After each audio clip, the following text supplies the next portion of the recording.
how different can your game plan be, given that you know each other so well? Is there going to be any dramatic change, or is it just a situation where the guys have got to go out there and make plays? Yeah, I think above all, March basketball is players. Certainly in a conference tournament, you playing a team that you know very well, and they know you very well. So there's always going to be a coaching part of the game. Most coaches hold some things for the month of March. So there's always going to be some things on both sides of the game, their game plan. I think when it comes right down to it, it's going to be whichever team plays their identity the best. No different than any other game in March. And Coach, sometimes you hear people say that it's hard to beat a team 3 times in a season. Do you buy into that at all? Or do past games have any sort of an impact on the next game? Yeah, it's hard to beat anybody in the Big 12 one time. These games are lives of itself. So, we're in March.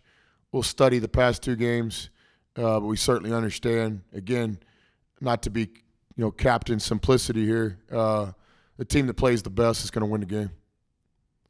Okay. And just from a personal standpoint, Coach, what is your earliest memory of the Ncaa basketball tournament? It's a good question. I know I watched it before this date that I'm about to tell you about, but my vivid memory was I guess it was 1987 Coach Knight team, because I watched a game with my dad and some of his friends, kind of like a guy's night out type deal. And I forget, I don't know if my dad wanted me hanging out or if couldn't, didn't have anybody else to watch me. But I remember kind of being in that element where it was my dad and all his friends and me. Of course, I was a basketball fan and loved it back in those days. But I just have vivid memories of being in that living room where we watched it that night and kind of the excitement. I'm sure I watched games before then, but that was really the one that I remember most vividly, my first national championship that I remember vividly. Okay, let's go to Barry Trammell, Oklahoma. Yeah, Chris, how you doing? Hey, Barry. I'm doing a story on you guys' wardrobes. You coaches have all gone casual this year, and everybody I talk to, nobody seems to be interested in going back when the pandemic's over. Are you in that club? And why do you think we stayed so buttoned down for so long? Yeah, that's good stuff right there, Barry. We talk about that in the coaches' locker room and stuff. I've always kind of thought things trickle down from the NBA, and I think the NBA was starting to go that way. Obviously, the COVID-19 kind of affected everything, but I really think that even if the COVID wouldn't have happened, it was eventually going to get to that point. Of course, I had the pleasure and the opportunity to work for Coach Knight, and like most things, Coach was a little bit ahead of his time. He was pants and sweater. I've also really respect the game, and I know this year, from our own perspective, when we started the season, we were in the suits and ties the first couple of games just because we didn't want it to feel any bit different for the players. We didn't want to put an asterisk on this season, even though it was a crazy first night going out there with little or no fans and all the plastic cardboard people and all that whole deal. We just kind of made a decision. The more we can keep things normal, the better for the players. After about 2 games of watching the other guy just, chilling out in a polo shirt, we kind of jumped in and joined. So sure does make it a lot easier for guys like me that are not known for their fashion. If I was Jay Wright, I'd be a little pissed. But for guys like me, it works out. Thanks, Chris. All right, let's go to Carlos. Coach, what would be the best way to describe this week just based on what happened last year? You're playing Texas, you're playing them again this year. Last year you weren't able to play. Hopefully this year you will be able to play. Is surreal the best way to describe this week for you and kind of your players? Really haven't thought much about that at all. I understand the question, though, Carlos. I think when we get down to Kansas City and we get in that arena and we just kind of feel the emotion and the reality of the moment, there's no question that I think those of us that were there last year will reflect back. I know I'll think about Chris Clark and T.J. Holyfield and Davide Moretti, among others, that I didn't have a chance to, finish out the season with. Right now, it's just kind of business as usual. We're getting ready to go compete in a tournament. It's 3 games in 3 days for us to cut down the nets. First game is the most important game in any tournament, so we're really kind of in tournament March mode here. Really haven't thought much about that, but I understand what you're asking. I think when we get to Kansas City, there'll be no doubt there'll be some emotions. It's a crazy time last year, no doubt about it. Last one from me. In terms of Taryn Shannon, I know you spoke about the endless hours that he worked on his shot. Just from your perspective, in terms of his offensive game and his jump shot, what was he able to improve that allowed him to shoot threes at a better percentage, or just shoot his mid-range jumper? Because that seems to be a very valuable asset to his offensive set now, to where now he can drive the ball because defenders aren't just kind of sagging off on him. Yeah, it's really one of the greatest examples of player development. Guys getting better. I know in my lifetime, guys get tired of me talking about it, but I'm a Kobe and Jordan guy, and you just you think about the changes they made in the game, whether it be Kobe becoming a back to the basket absolute stud, whether it be Jordan expanding out his game on both ends. Just the great players change, even the best of the best. The best player in the world now, LeBron, he changes, he adds things to his game. So it kind of starts with that kind of mindset with us. We're constantly telling our players, our 13th man all the way to our best player, like, you can get better. And we don't just rely on the offseason to do that.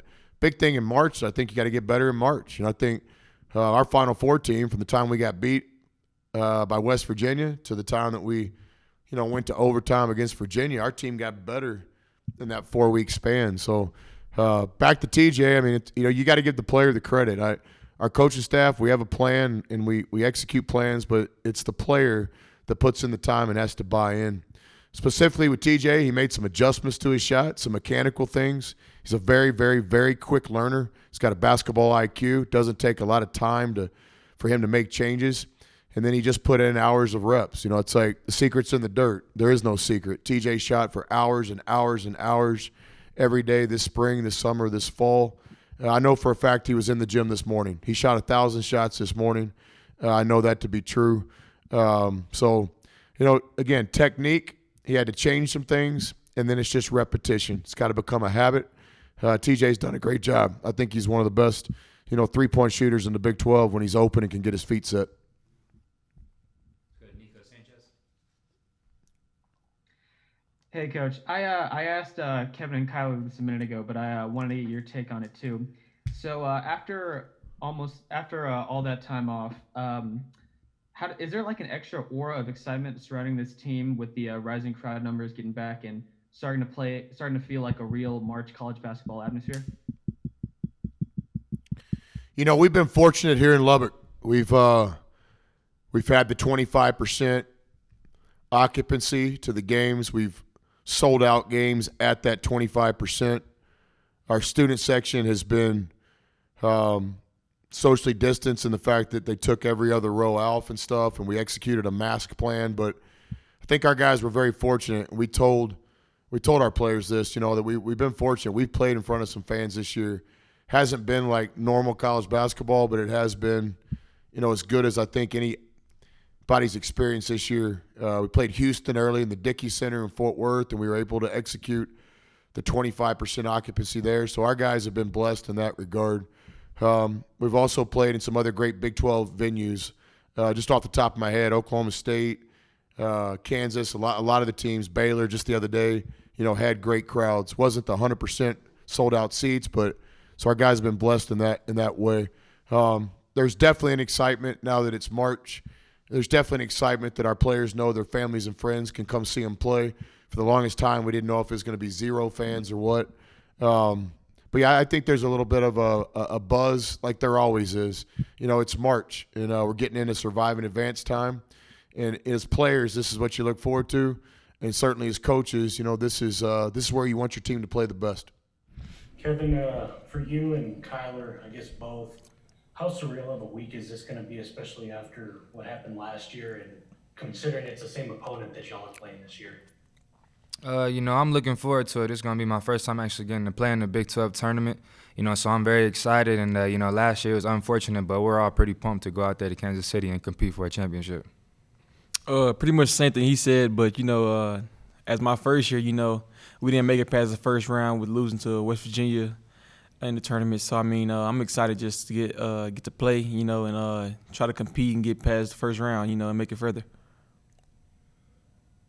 Along those lines, in terms of Texas, what do you guys remember from the first 2 times you played them? Obviously, you had that crazy game where Mac had the game winner, and then you had the other one. So I guess what did y'all learn from those two as you play a third time against the Longhorns? Go ahead. You got it. Texas, they're a great team. They got a lot of pieces, a lot of versatile players that can do a little bit of everything. They play hard, they play physical. We definitely going to have to rebound the ball well and, just play hard and match their energy. We definitely have to bring our A game this game. It's conference time. It's March. Everybody has to play good, well on our team. So, in order to beat them, everybody on our team has to play good.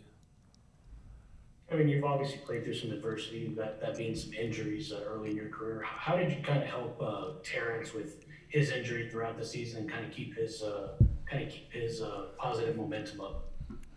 Really just being there and being supportive. He stays strong. It's tough, sitting out and watching your team go to battle without you. But, he was mentally engaged.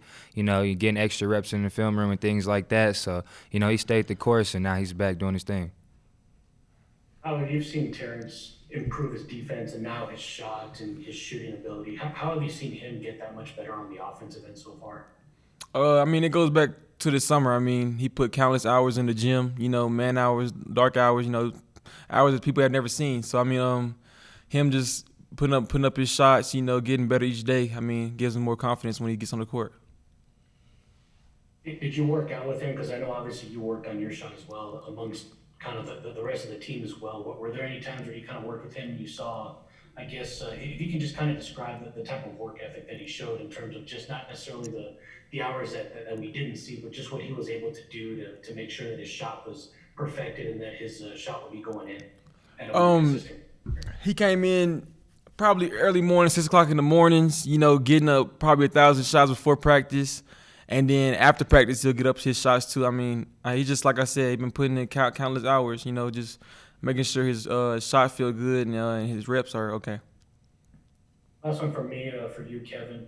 I know you've obviously seen yourself turn into a all-around player and your offensive prowess is getting a little bit better. How have you seen Terrence improve his offense, and just from first year to second year, how did you improve and how did you see him improve? The first year, we was kind of out there just trying to get everything figured out, trying to make plays on the defensive end a lot, and just competing on that end. But now, this year, the roles have changed a little bit. We try to contribute on offense a little bit more here and there and still bring the same mentality on the defensive end. So, it's been big for both of us, and we've took major strides, I believe, in our roles on the offensive end. Let's go to David Collier.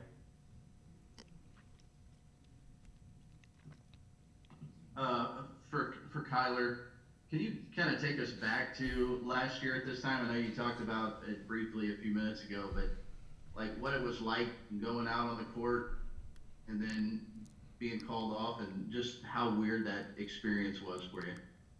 Okay, I'll take it even further. So we lost the last game to them before that, the tournament. So I guess like we're all excited to play. So then when it's time to play, we all dressed up, dressed out, warming up on the court. It usually starts at 40 minutes, I guess, in the tournament time. It gets down to 30, and then they just call us off the court and tell us we got to go home. So, I think all the guys is ready to play that year. Last year, and we was all excited. But, it's funny how basketball works since we get another chance. And for you in particular, this last stretch of games for you, it seems like everybody jokes, March is here for Kyler. Have you turned something on, or is it just things have been working your way the last 2 weeks or so on the offensive end? I think things are working my way. I've been playing the same way, playing the right way of basketball. I haven't forced anything that I shouldn't be taking. I just been playing the right way, and then it's starting to click. So happy for that. And for both of you, I mean, everybody talks about the perimeter defense. I don't think anybody was playing great perimeter defense as hot as Baylor was this past weekend. But you guys were able to fix that problem against Texas the second time around. What did you guys do different defensively against them here in Lubbock that kind of shut them down on the perimeter? We had a very specific game plan. I mean, you know, coach puts the game plan in weeks early. You make sure we learning it, and you know, we just got to execute it every time. So I mean, us just really locking in onto who the players are and what's their tendencies. I mean, that helped us a lot this time. And last one, maybe for Kevin. We in the media always bring up this, it's hard to beat a team 3 times. Is there anything to that, or is that just us trying to find an angle? You know, it's hard to beat any team in the Big 12 one time. So, you know, every game is going to be a battle, regardless of who you're playing. So, we just got to go out there and play hard. So. All right, let's go to Ncaa Sanchez. Hey guys, I only got one question for the both of you. So almost around 1 year ago, you guys walked off the court, as you said, and with just no idea when you'd be back, when anyone would be back, and right around now, we're starting to get some normalcy back. So how do you guys feel, and how excited is it for you guys seeing the numbers rise and being back in a real March basketball atmosphere?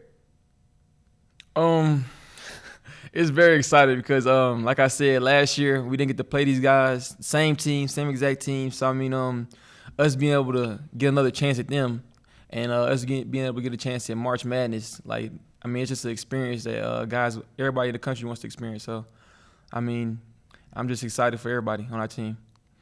Yeah, same what he said. You know, I'm just super excited to be a part of it. You know, redshirt in the Final Four year. You know, just seeing it all happen, and then last year not getting an opportunity to play in the tournament, things like that. You know, I'm just super excited to be in March, and you know, this is what you play for. So.